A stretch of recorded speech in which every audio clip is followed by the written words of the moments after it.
Assalamualaikum warahmatullahi wabarakatuh.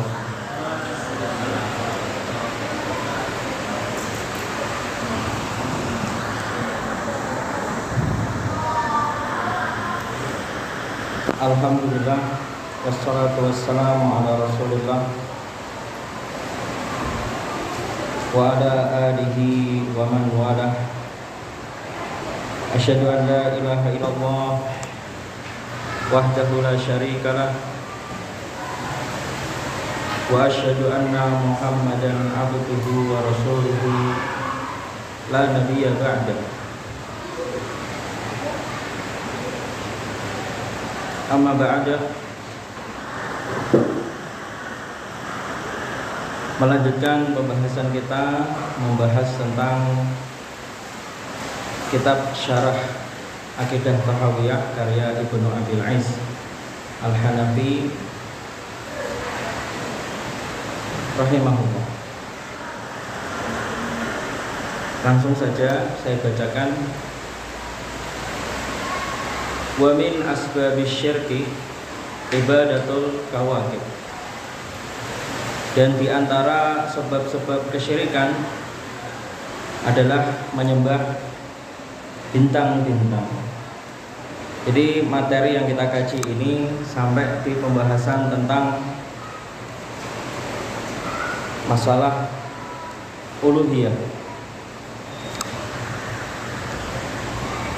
Dan ini menjelaskan tentang sebab-sebab kesyirikan dalam uluhiyah atau ibadah. Di antaranya sebab-sebab kesyirikan sebelumnya sudah dibahas, yaitu sebab-sebab kesyirikan karena mengagumi orang soleh. Kemudian setelah orang soleh itu wafat, kemudian menjadikan kuburannya sebagai tempat ibadah atau membuat patung-patung mereka.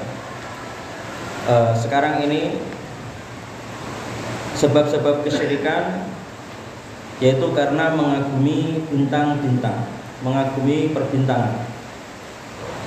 Kemudian wattikhadu al-asnam bihasabi ma yudhunnu annahu munasibun lil kawakib min tibaiha.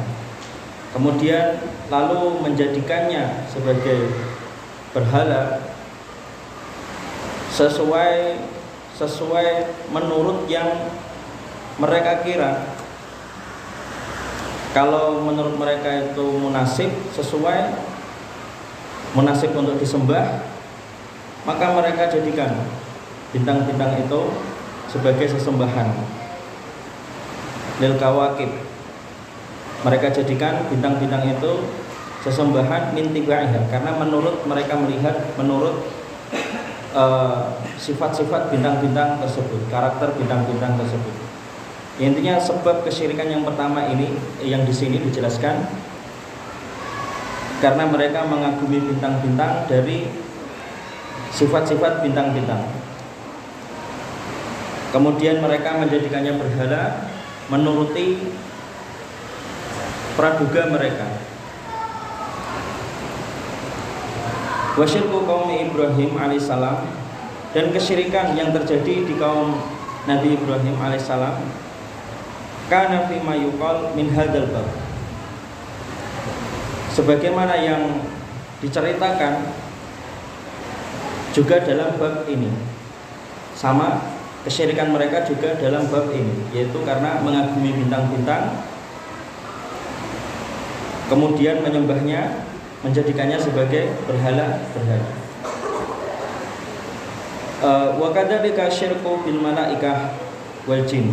Begitupun kesyirikan terhadap malaikat dan kesyirikan terhadap jin juga sama seperti ini, karena mengagumi malaikat berlebihan, mengagumi sifat-sifat malaikat, mengagumi sifat-sifat jin, dan mensifati malaikat, mensifati jin dengan sifat-sifat yang berlebihan. Kemudian wattikhadu al-asnam lahum, menjadikannya sebagai berhala-berhala. Jadi di dalam paragraf ini menjelaskan sebab kesyirikan, awal mula kesyirikan. Di antara sebab kesyirikan yaitu karena mengagumi bintang-bintang, kemudian mensifati bintang-bintang berlebihan hingga menjadikannya berhala, menyembahnya. Begitu juga mengagumi malaikat dan mensifati malaikat sampai menyembah malaikat, mensifati malaikat berlebihan sampai menyembahnya. Begitupun dengan jin. Orang yang menyembah jin karena awal mulanya mengagumi jin, mensifati jin dengan sifat-sifat yang berlebihan hingga menjadikannya sesembahan. Iya dan billah. Wa haula'i kanu mukirrina bis-sani. Mereka ini sebenarnya menetapkan satu pencipta, menetapkan adanya satu pencipta, satu-satunya sang pencipta. Wa annahu laisa lil alam sani'an, dan mereka menetapkan bahwasanya bagi alam ini tidak ada bagi alam ini dua pencipta. Ini mereka meski syirik, mereka tetap meyakini bahwasanya sang pencipta as-sani itu cuma satu. Dan mereka tidak meyakini adanya dua pencipta di alam ini. Walakin ittakhadhu haula'i syufa'a. Akan tetapi mereka, sifat kesyirikan mereka itu menjadikan bintang-bintang, menjadikan malaikat, menjadikan jin-jin itu sebagai syufa'a, sebagai perantara. Kama akhbara anhum ta'ala biqaulihi, sebagaimana yang dijelaskan oleh Allah Azza wa Jalla tentang mereka di dalam firman Allah Ta'ala, sebagaimana dikabarkan oleh Allah Ta'ala dalam firman-Nya tentang mereka. Allah berfirman, walladzina ittakhadhu min dunihi awliya'a ma na'buduhum illa liyuqarribuna ila Allahi zulfa. Walladzina, mereka, dan mereka orang-orang yang ittakhadhu, menjadikan min dunihi, selain Allah, sebagai aulia, sebagai pelindung. Mereka berkata, mereka meyakini, orang-orang musyrik ini meyakini, mereka berkata, ma na'buduhum, kami tidak menyembahnya, illa yuqarribuna ila Allahi zulfa, melainkan tujuannya adalah agar berhala-berhala itu mendekatkan kami kepada Allah sedekat-dekatnya.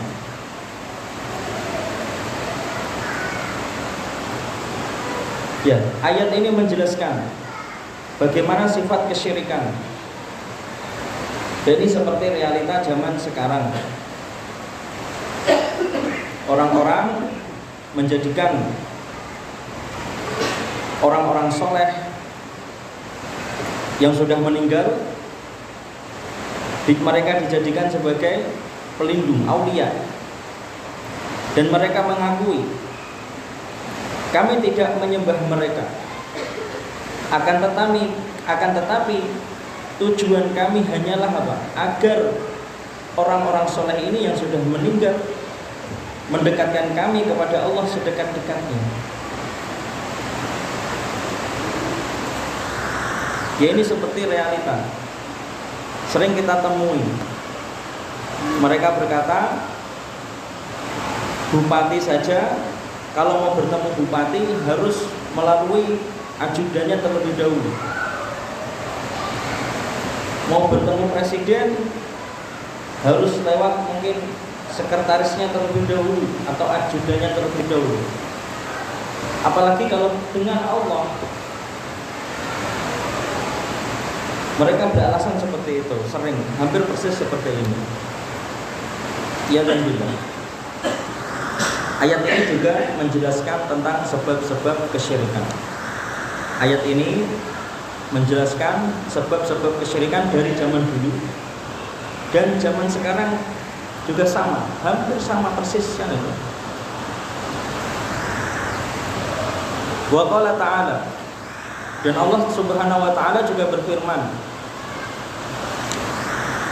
wa ya'buduna, dan mereka menyembah, min dunillah, menyembah selain Allah, ma la yadurruhum wa la yanfa'uhum, mereka menyembah sesuatu yang tidak membahayakan mereka, dan mereka menyembah sesuatu yang tidak mendatangkan manfaat untuk mereka. Wa yaqulun, dan mereka berkata, haula'i syufa'una, mereka ini adalah perantara-perantara kami, indallah, di sisi Allah. Atau mereka itu menjadikan bintang-bintang atau malaikat, menjadikan jin-jin ini sebagai wakil Allah kan itu. Syufa'una indallah. Qul, katakanlah Nabi Muhammad maksudnya. Nabi Muhammad, katakanlah kepada mereka, atunabbi'una Allah bima la ya'lamu fis samawati wala fil ardh. Apakah kalian mau mengatakan kepada Allah sesuatu yang tidak diketahui oleh Allah di langit dan juga di bumi? Subhanahu wa ta'ala amma yusyrikun. Maha suci Allah dan maha tinggi Allah dari apa yang mereka persekutukan. Di sini pelajaran, orang yang bid'ah, orang yang musyrik, orang yang melakukan bid'ah, orang yang melakukan kesyirikan, itu sama saja mengatakan ada sesuatu hal yang tidak diketahui oleh Allah. Jadi orang, kenapa saya cantumkan bid'ah? Karena bid'ah itu menyandarkan sesuatu ibadah kan itu. Menyandarkan sesuatu, mengatakan ini ibadah. Sesuatu ini mereka mengakui bid'ah ini mendekatkannya kepada Allah Azza wa Jalla. Dan ini mirip dengan ini kan itu. Bid'ah itu punya kemiripan dengan kesyirikan. Tahu bedanya bid'ah sama syirik? Tahu bedanya? Kalau syirik yang digunakan untuk mendekatkan, dan mereka mengaku sesuatu ini mendekatkannya kepada Allah, sesuatu itu di luar ajaran Islam. Misal salib kan itu, kan syirik, salib. Mereka menggunakan salib, mereka meyakini ketika membawa salib, dengan salib ini saya dekat dengan Tuhan. Mereka mengaku seperti itu. Sedangkan kalau orang ahli bid'ah, mereka meyakini kegiatan ini, dengan kegiatan ini mendekatkannya kepada Allah Azza wa Jalla. Cuma bid'ah itu bedanya apa? Kalau bid'ah itu yang digunakan sarana-sarananya itu seperti sholawat, sesuatu yang ada di dalam Islam, tetapi tidak dicontohkan oleh Rasulullah SAW dan tidak diperintahkan oleh Allah Azza wa Jalla. Jadi kalau syirik itu cetol di luar agama Islam. Tapi kalau bid'ah yang digunakan itu sarana-sarananya itu di dalam ajaran Islam, seperti Ka'bah. Kemudian apa? Mereka, bahkan Nabi Muhammad SAW itu digunakan untuk kesyirikan kan itu. Digunakan untuk bid'ah gitu. Digunakan untuk bid'ah. Seperti mengatakan madad ya Rasulullah, madad ya Rasulullah, tolong saya Rasulullah, tolong saya Rasulullah. Itu kalau meyakini Rasulullah itu bisa menolong, padahal Rasulullah itu sudah wafat, itu syirik kan itu. Tapi kalau cuma bilang madad ya Rasulullah karena mengikuti kiai kan itu bid'ah. Tahu bedanya kan? Kalau dia meyakini Rasulullah itu punya kekuatan, bisa menolongnya, padahal Rasulullah itu sudah wafat kan itu bisa syirik kan. Tapi kalau cuma mengucapkan madad ya Rasulullah karena mengikuti kiai, dia nggak meyakini kekuatan Rasul tadi Dia masih meyakini bahasanya penolong itu adalah semata-mata Allah Azza wa Jalla, kan? Sang penolong untuk menolong ketika dia mendapatkan musibah itu semata-mata Allah Azza wa Jalla. Tapi dia mengucapkan madad ya Rasulullah karena mengikuti kiainya. Menurutnya ini ajaran syariat, kan? Ini bid'ah, kan? Tapi kalau dia sampai meyakini, kan, Rasulullah itu bisa menolongnya, kan? Itu yang syirik. Dan Rasulullah sudah wafat. Ya, bid'ah sama syirik itu hampir punya sifat yang sama. Orang melakukan kesyirikan itu punya kesamaan dengan bid'ah, kan? Orang yang melakukan kesyirikan hampir punya kesamaan dengan bid'ah. Orang yang melakukan kesyirikan seperti tadi salib itu, mereka menjadikan salib itu ketika mereka bawa, mereka meyakini dengan salib ini dekat dengan Tuhan, kan? Orang yang bid'ah juga sama. Ketika melakukan sesuatu, kan, mereka meyakini sesuatu itu mendekatkannya kepada Allah Azza wa Jalla. Jadi itu hampir mirip dengan ini. Bahaya mana coba syirik sama bid'ah?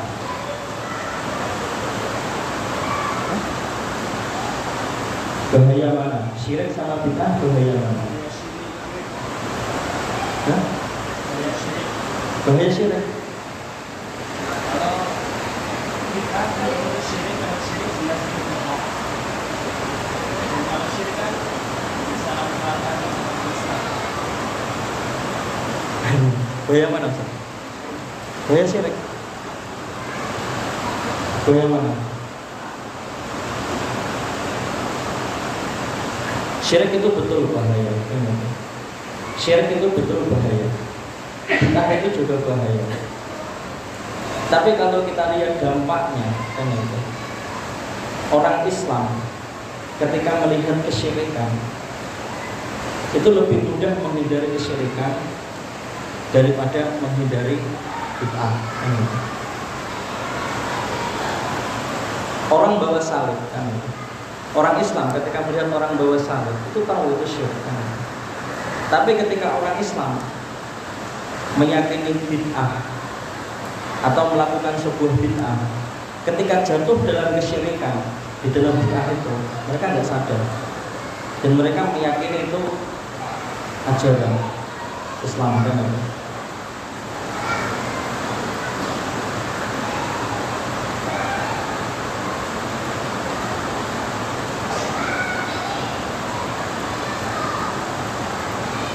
Jadi bid'ah yang tidak bahaya itu memang bid'ah yang diamalkan. Tetapi dampaknya bid'ah itu daripada syirik, kan? Syirik itu lebih mudah dihindari orang Islam, kan? Tetapi kalau bid'ah susah, kan? Kalau sudah menyerang umat Islam, kan? Paling jelas, kan? Kalau dari segi bahayanya, kan, lebih bahaya bid'ah, kan? Banyak orang tertipu dengan bid'ah, kan?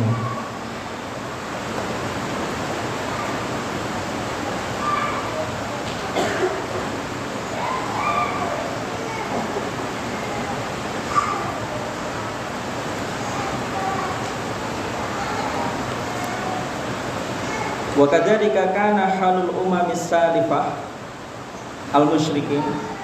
Begitupun kondisi umat-umat terdahulu, orang-orang musyrik terdahulu, alladzina kadzdzabur rasul, yang mendustai para rasul. Mereka kondisinya juga seperti itu. Kama hakallahu ta'ala fi qissati Salih alaihissalam, sebagaimana yang dikisahkan Allah Subhanahu wa taala di dalam kisah Nabi Saleh alaihissalam, anit tis'ati rahtin, tentang 9 orang, alladzina taqasamu billah, 9 orang yang bersumpah. Ini contoh mirip seperti orang bid'ah, sama seperti ini. Mereka bersumpah dengan nama Allah. Mereka itu berdoa kepada Allah Azza wa Jalla.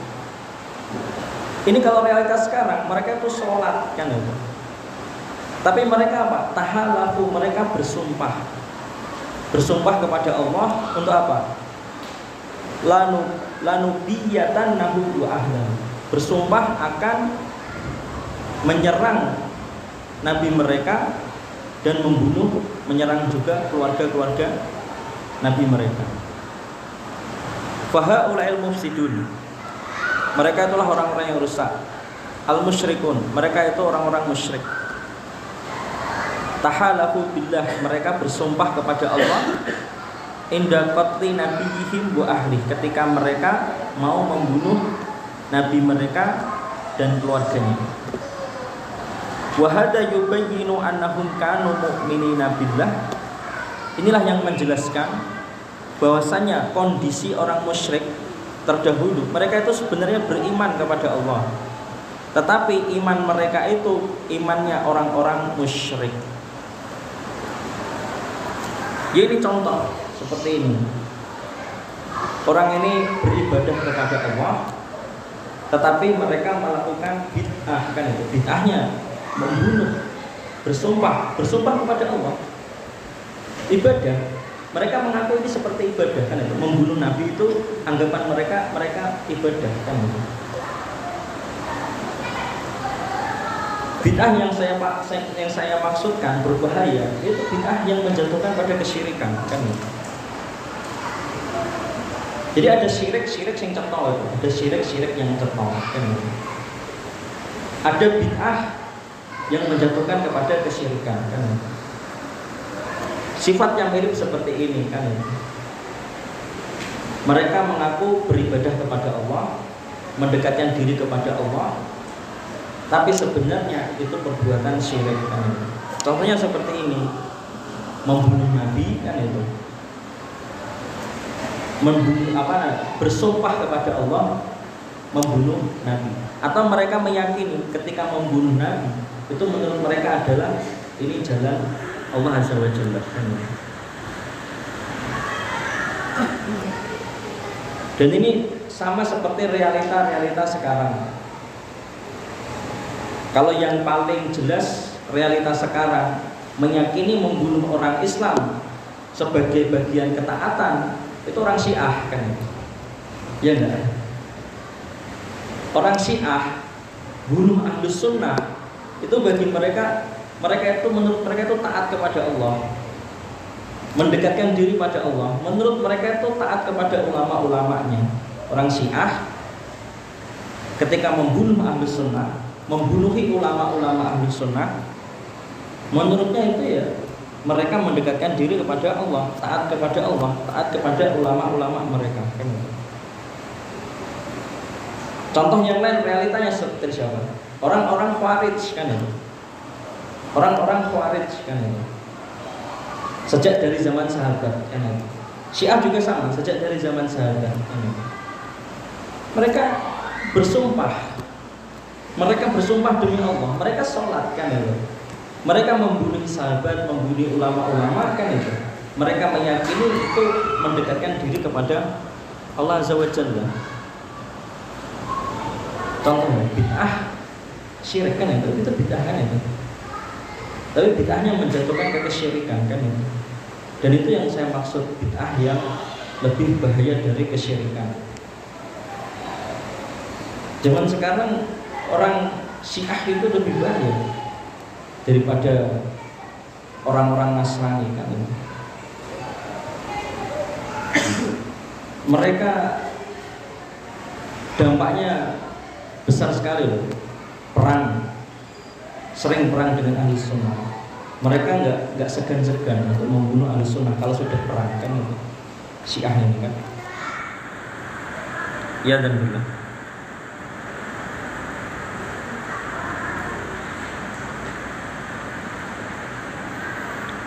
Fa'ulim anna tauhid al-matlub huwa tauhid al-ilahiyah. Maka telah diketahui, kita paham bahwa tauhid yang dituntut, yang diminta itu adalah tauhid al-ilahiyah. Tauhid al-ilahiyah. alladzi yatadamman tauhid ar-rububiyah, yang terkandung adanya tauhid rububiyah. Qala ta'ala fa'aqim wajhaka lid-dini hanifah, tegakkanlah wajah kalian lid-din, untuk agama, hanifah, secara lurus, fitratullah, yang difitrahkan Allah, allati fataran nas, yang diciptakan Allah bagi manusia, alaiha, di atas kefitrahan, la tabdila li khalqillah, tidak ada perubahan bagi ciptaan Allah, dzalika dinul qayyim, itulah agama yang lurus, walakin aktsarun nasi la ya'lamun. Ya, di ayat ini terkandung uluhiyah dan juga terkandung rububiyah. Fa'aqim wajhaka lid-dini hanifah, fitratallah, tegakkanlah wajahmu untuk agama yang lurus, yang difitrahkan Allah. Allati fataran nas, Allah yang mana Allah menciptakannya untuk manusia. Alaiha, Allah menciptakan manusia di atas agama tersebut, agama yang fitrah, kan itu. Penciptaan ini rububiyah, kan itu. Perintah menegakkan agama, menegakkan wajah atau meluruskan wajah, kan itu, menghadapkan wajah kepada agama yang lurus, perintah ibadah, ini uluhiyah. Ila qaulihi ta'ala, hingga ke firman Allah, idahum yaknatun, sampai kepada firman Allah ketika mereka berputus asa. Wa qala ta'ala, dan juga firman Allah ta'ala, di firman Allah ini juga menunjukkan uluhiyah dan rububiyah, menunjukkan tauhid yang dituntut adalah tauhid uluhiyah, yang mana terkandung di dalamnya rububiyah. Afillahi syakkun, apakah terhadap Allah kalian meragu-ragu? Fatiris samawati wal ard, yang menciptakan langit dan yang menciptakan bumi.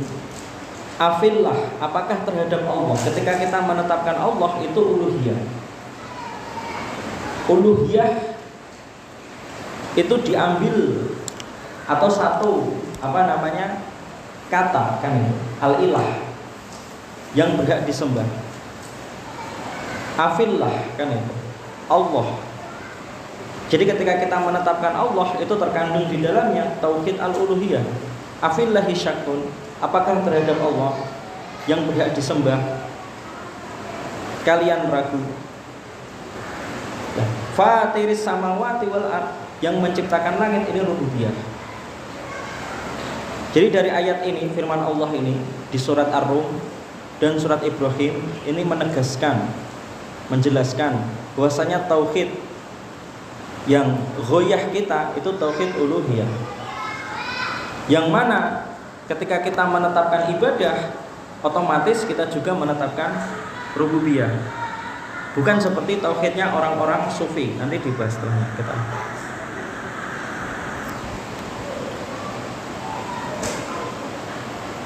Wa qala sallallahu alaihi wasallam,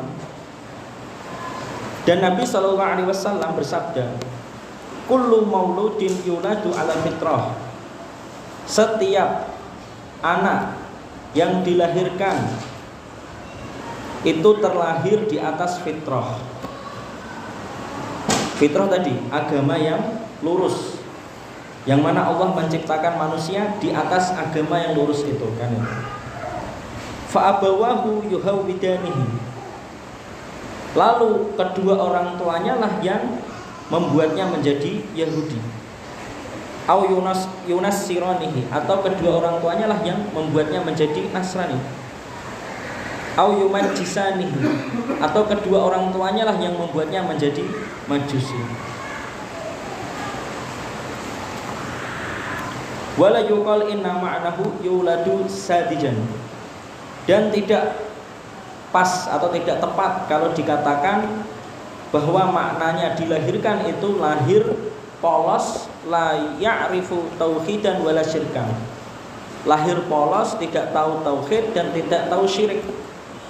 Ini tidak tepat. Tidak tepat anak lahir itu dikatakan polos, polos artinya tidak tahu tauhid, polos artinya tidak tahu syirik, itu salah.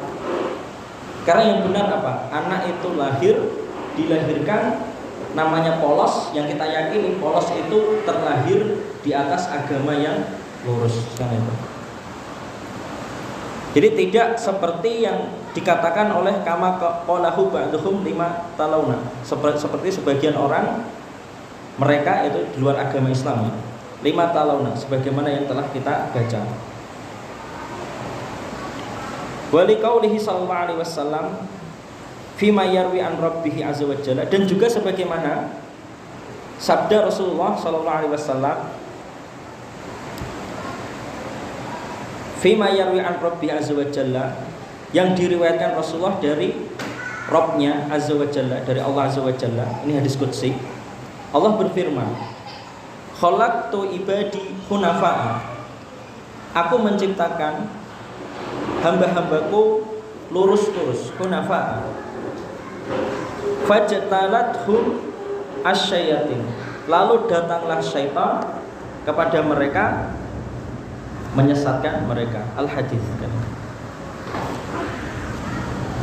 Maka wafil hadis al-mutaqaddim, di hadis yang sebelumnya, di hadis yang kullu mauludin yulad, di hadis yang sebelumnya mayadulu adalah ala dzalik, ada sesuatu yang sama menyatakan hal itu. Haitsu qala, di mana di hadis yang sebelumnya itu Rasulullah bersabda, yuhawwidanihi aw yunassiranihi aw yumajjisanihi. Rasulullah bersabda, mereka berdualah, kedua orang tualah yang membuatnya menjadi Yahudi, atau yang membuatnya menjadi Nasrani, atau yang membuatnya menjadi Majusi. Walam yakul, Rasulullah tidak mengatakan wa yuslimanihi, Rasulullah tidak mengatakan keduanya lah yang mengislamkannya. Paham enggak? Kita Islam, kita menjadi Islam itu bukan karena orang tua kita, maksudnya gitu. Kenapa kita Islam? Karena kita aslinya dilahirkan itu karena kita aslinya itu fitrah, kan itu. Aslinya, dari aslinya kita itu memang beragama Islam, kan itu. Jadi bukan kedua orang tua kita yang mengislamkan kita, karena kita lahir aslinya itu sudah Islam, kan itu. Rasulullah di sini dijelaskan Ibnu Abilis Al-Hanafi. Walam yakul, Rasulullah tidak berkata wa yuslimani. Rasulullah tidak berkata kedua orang tua yang mengislamkan anak, kan itu. Dan di riwayat lain, ini riwayat yang lain, yuladu alal millah, anak itu terlahir di atas agama. Wa fi ukhra, di riwayat yang lain dijelaskan lebih jelas lagi, ala hadhil millah, anak itu terlahir di atas agama ini, ditegaskan lagi. Paham nggak? Di sini berarti ada 3 riwayat, kan ya, memperkuat satu sama lainnya, memperkuat bahwa apa? Kita itu sudah dari sejak lahir aslinya itu Islam, kan itu. Bukan orang tua kita yang mengislamkan kita, kan itu.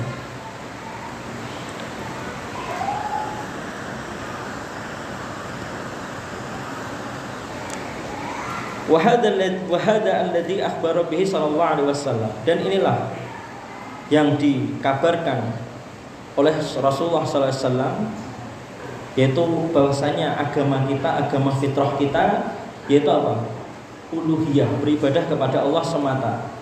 Yang mana ketika kita beribadah kepada Allah semata, itu terkandung di dalamnya rububiyah Allah, tauhid rububiyah. Huwa alladzi tashhadu al-adillah al-aqliyah bisidqih. Itulah yang dibuktikan juga, dikuatkan dengan dalil-dalil akliyah, dalil-dalil akal, bisidqih, akan kebenarannya. Falau aqarra rajulun bi tauhid rububiyah, kalau seandainya ada seseorang yang meyakini tauhid rububiyah saja, alladzi yuqirru bihi haula'in nudar, sebagaimana yang dijelaskan atau yang ditetapkan oleh orang-orang ahlul kalam, wa yafna fihi katsiran min ahli tasawuf, dan sebagaimana fananya kebanyakan orang-orang tasawuf. Tahu fana enggak? Fana itu maksudnya apa? ketika beribadah jasad itu di sini, tapi ruhnya itu kemana-mana, kan itu. Itu menurut mereka sudah mencapai tahap rububiyah, kan itu.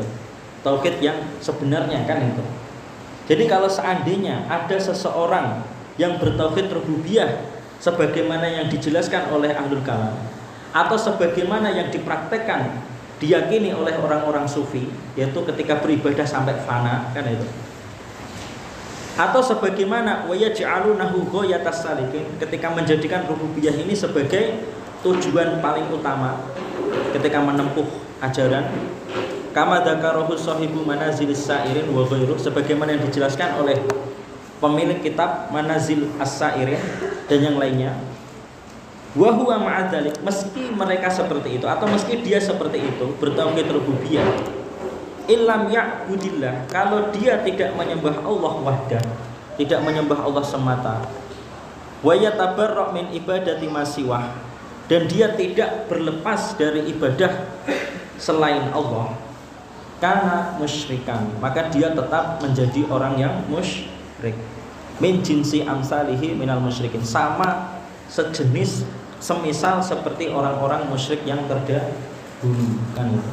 Sama seperti tadi, mereka beriman kepada Allah, beribadah kepada Allah, bersumpah kepada Allah, tapi mereka melakukan bid'ah atau melakukan ajaran yang tidak sesuai perintah Allah atau yang tidak sesuai dengan tuntunan Rasulullah SAW, melakukan bid'ah, sesuatu ajaran yang sampai menjatuhkannya pada perbuatan syirik, syirik pada uluhiyah, syirik dalam bab uluhiyah, dalam bab penyembahan, kan itu.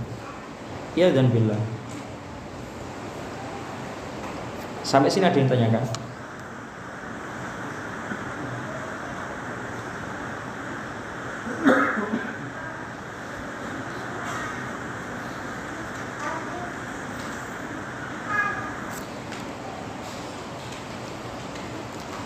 Kalau tidak ada, sekarang di pembahasan berikutnya. Apa maksud ungkapan berikut menyandarkan syariat dengan dzon? Dzon di sini yang dimaksud adalah praduga yang lemah. Ini jadi kutipan dari perkataan Ibnu Abil Is Al-Hanafi. Di antara penyebab munculnya orang-orang munafik, orang-orang yang menyimpang, kan itu, ketika memahami hadis salah, di antara penyebabnya adalah sering menyandarkan sesuatu, mengatakan ini syariat, menyandarkan kepada syariat menggunakan dzon, kan itu. Dan yang dimaksud dzon di sini itu yang dimaksud adalah praduga lemah atau kias yang rusak atau kias yang lemah, yang tidak didukung bukti, yang dinukil dari Al-Quran dan Sunnah. Sedang dzon yang kuat, dzon yang rojih, kan itu. Ada dzon yang rojih, itu diantaranya kias yang sahih. Ketika jenengan mensahihkan hadis ahad, itu kesahihannya itu dzoniyus tubut, kan itu. Dan kita meyakini ketika hadis ahad itu dzoniyus tubut, kan itu, kita meyakininya, mengamalkan ajaran itu, mengamalkan yang di hadis ahad itu kita meyakininya itu qat'i, kan itu, ya kan?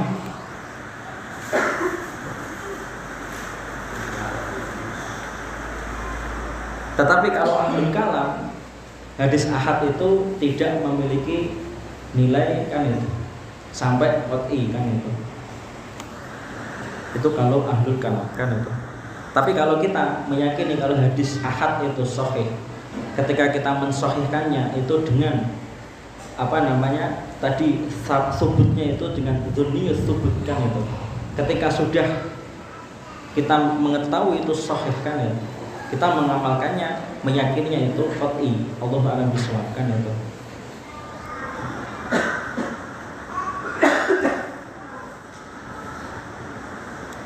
Jadi gini, sedang dzon yang kuat diantaranya adalah kias yang sahih. Dr. Abdul Karim Zaidan menjelaskan, innal qiyas, yufidud dzan. Hah? Mana? Oh iya. Innal qiyas yufidud dzan ar-rajih. Sesungguhnya qiyas itu menghasilkan dzan yang atau praduga yang rajih, yang kuat. Fi sihhatil hukm, untuk hukum yang, untuk kebenaran sebuah hukum. Wa dzannur rajih, dan praduga yang rajih, praduga yang kuat, kafin, itu cukup. Fi isbatil ahkam al-amaliyah, untuk menetapkan hukum-hukum yang bersifat amaliyah, yang bersifat amalan. Jadi kias yang benar itu menghasilkan praduga yang kuat dan bisa digunakan untuk berhukum, kan itu. Ini menurut Dr. Abdul Karim Zaidan, kan itu. Contohnya seperti apa? Kias-kias yang kuat ini. Ada yang bisa kasih contoh? Kias yang rajih, contohnya apa?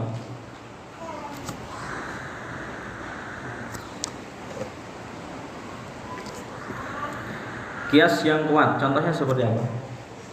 Jenengan tahu ketika zakat fitrah, kan itu? Hah? Zaman Nabi apa ada zakat dengan beras, kan itu? Hah? Disitulah praktek kias, kan itu. Diambil ilahnya, kan itu. Qutul balad, kan itu. Yaitu makanan yang biasa dimakan, kan itu, oleh ahlul balad di negeri tersebut, kan itu. Ilahnya di situ. Makanan yang sering kita makan apa? Beras, kan itu. Ini nggak mungkin kita terus zakat fitrahnya pakai kurma atau zabib, kan itu. Ya kan? Karena itu bukan makanan orang Indonesia, kan itu. Itulah kias. Dan itu kias yang sahih, yang kuat. Terus juga sama ketika dalam bab riba, kan itu. Dalam bab riba uang, apakah ada di zaman Nabi, kan itu? Hah? Uang riba, misal terjadi riba di dalam uang, kan itu. Bagaimana kita bisa menghukumi uang, terjadinya riba di uang, utang piutang dengan uang, kan itu. Kalau bisa dihukumi riba, itu dengan kias. Zaman Nabi kan nggak ada uang, kan itu. Uang kertas, kan itu. Uang kertas yang dicetak zaman sekarang nggak ada zaman Nabi, kan itu. Dolar, kemudian apa lagi, rupiah, ada yen, kan itu, ada real, kan itu. Zaman Nabi nggak ada. Ketika kita menghukumi ada transaksi dengan dolar, dengan rupiah, ada yang sampai jatuh ke riba, itu kan kita pakainya kias. Ilahnya apa? Yaitu apa? Benda yang mata berharga, kan itu, sesuatu yang berharga, ya kan? Sesuatu yang berharga dikiaskan dengan emas. Emas itu sesuatu yang berharga, kan itu. Kemudian ketika terjadi riba, misal di beras, kan itu, kan sama, nggak ada di zaman Nabi, kan itu, beras, kan itu. Yang ada kan gandum, kan itu, disebutkan di hadis itu. Kemudian kurma, kemudian garam, di hadis itu. Kita ketika menghukumi terjadinya riba di beras, ya pakainya kias. Apa kiasnya? Ilahnya apa? Beras itu makanan pokok, kan itu, sama, kan itu, bertahan lama, kan itu, sifat-sifatnya sama, itu kias, kan itu. Ulana biswab, itu kias yang sahih, contohnya. Sedang dalam hukum-hukum yang bersifat akidah, dalam permasalahan akidah, itu tidak boleh menggunakan kias, tidak boleh menggunakan dzon, kan itu. Dzon yang lemah ataupun dzon yang kuat, kan itu nggak boleh menggunakan kias. Imam Ahmad menjelaskan, walaysa fis sunnah kias. Di dalam sunnah itu tidak ada kias, kan itu, tidak menggunakan kias. Atau di dalam akidah, sunnah di sini maksudnya akidah atau menetapkan sifat Allah, misalnya seperti itu. Di dalam akidah itu tidak ada kias. Wala tudrab laha al-amsal, dan tidak juga menggunakan perumpamaan, tidak diumpamakan dengan contoh-contoh apapun. Wala tudrak bil uqul, dan tidak dipahami dengan akal, tidak dipahami dengan akal. Walal al ahwa, dan tidak dipahami dengan hawa nafsu. Innama hiyal ittiba wa tarkul hawa. Sebenarnya sunnah itu hanyalah mengikuti dan meninggalkan hawa nafsu. Itulah menurut Imam Ahmad bin Hanbal. Sunnah itu sebenarnya sunnah itu adalah ittiba, mengikuti Rasulullah dan meninggalkan hawa nafsu.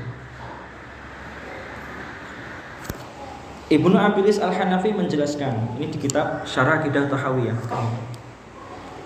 Anal ilma al-ilahi, ilmu yang berkaitan tentang ilah, berkaitan tentang Tuhan yang berhak disembah, la yajuzu an yustadal fihi bi qiyasin tamtsili, tidak boleh disandarkan atau berdalil menggunakan qiyas tamtsili. Qiyas tamtsili itu apa? Yastawi fihi al aslu wal furu, yang mana sama padanya asas dan cabangnya, kan itu. Misal Allah itu punya tangan, yadullah, kan itu. Manusia punya tangan, yadunas, kan itu. Karena sama punya tangan, kan itu nggak boleh, kan itu. Akhirnya ditakwil, kan itu. Itu berdalil dengan qiyas tamtsili, kan itu. Wala bi qiyasin syumuli, dan tidak boleh juga dengan qiyas syumuli, yastawi afroduh, yang mana qiyas itu mencakup atau menyerupakan yang serupa setiap bagian-bagiannya, kan itu. Misal manusia itu terdiri dari anggota badan, kan itu. Terdiri dari beberapa anggota dalam badan. Badan manusia itu terdiri dari beberapa anggota, kan itu, gitu. Ya kan? Kemudian Allah, kan itu, terdiri, kan itu, tersusun, kan itu, badannya dari beberapa anggota, kan itu. Disamakan, kan itu. Jadi akhirnya apa? Allah itu tidak punya badan, kan itu. Enggak boleh mengatakan Allah itu punya badan, kan itu. Jism, kan itu. Mengatakan Allah punya jism, kan itu enggak boleh. Karena nanti serupa dengan makhluk, kan itu, memiliki jism, kan itu. Akhirnya apa? Menghilangkan semua sifat-sifat Allah yang berkaitan dengan jism, kan itu. Itu berdalil dengan qiyas syumuli, dan itu juga enggak boleh. Itu juga yang dipakai oleh qiyas tamtsili atau qiyas syumuli, itu yang dipakai oleh ahlul kalam. Ya dan billah, kan itu. Itu terakhir ya. Ada yang mau ditanyakan?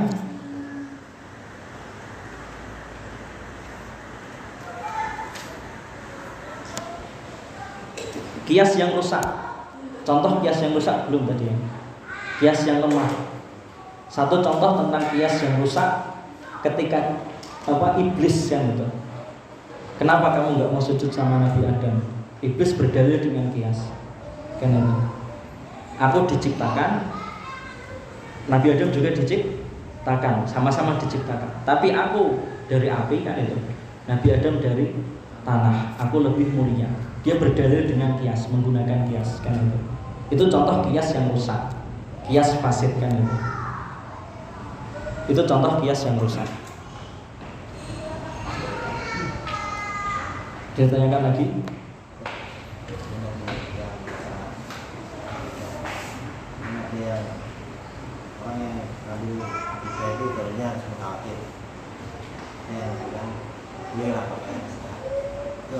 Boleh pakai hadis ahad, boleh pakai hadis ahad, boleh. Itu akidah kita.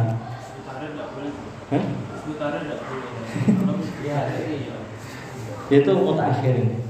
Akidah mutaakhirin yang terpapar ilmu kalam, ahlul kalam, kan itu. Ulama-ulama mutaakhirin ilmu kalam di kitab-kitab mereka mengatakan ilmu akidah itu ilmu kalam itu. Dan di antara usul mereka tidak berdalil dengan hadis ahad, kan itu. Karena menurut mereka hadis ahad itu dzon, subutnya itu dengan dzon, kan itu. Tapi kita ketika hadis ahad itu dzoniyus tubuh, kita sudah tahu hadis itu mutasil sampai kepada Rasulullah, maka kita meyakininya itu qat'i, kan itu. Jelas paham ya? Hadis ahad itu Ahlus Sunnah wal Jamaah. Jadi kalau dari fulan jalurnya satu kan gitu. Itu kalau thiqah semua kan gitu. Itu kita menjadikannya sebagai boleh dipakai untuk berhujjah dalam hukum. Dan itu metode Ahlus Sunnah wal Jamaah. Ulama-ulama Imam Ahmad bin Hambal kan gitu. Berdalil dengan hadis ahad kan gitu. Dan yang tidak mau berdalil dengan hadis ahad itu setelah ulama-ulama madzhab arba'ah ini, setelah ulama-ulama 4 ini, yaitu ulama-ulama mutaakhirin ketika terpapar ilmu kalam kan itu. Ya mereka pakainya mutawatir karena banyak itu. Perawinya itu. Iya, hadis mutawatir itu kan qat'i. Hadis ahad itu bagi Ahlus Sunnah wal Jamaah itu kalau sudah sahih dengan ijtihad ulama-ulama, disahihkan hadisnya dengan ijtihad kan ya. Kita mengikutinya itu, meyakini itu qat'i kan itu. Kalau sudah tahu itu sahih kan itu.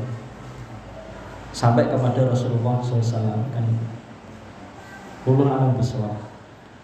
Dan ya tadi peringatan, yang tidak mau berdalil dengan hadis ahad dalam akidah atau dalam ibadah kan itu orang-orang mutakallimin, fuqaha mutaakhirin. Mutakallim itu ahli kalam, fuqaha mutaakhirin itu ahli fikih yang mutaakhir kan itu.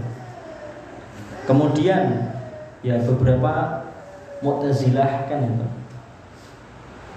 Dan yang lainnya yang suka Jahmiyah kan, yang suka meniadakan sifat-sifat Allah Azza wa Jalla kan itu. Wallahu a'lam bishawab.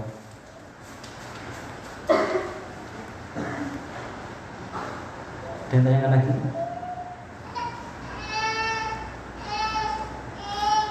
Gak ada. Subhanakallahumma wa bihamdika asyhadu an la ilaha illa anta astaghfiruka wa atubu ilaik.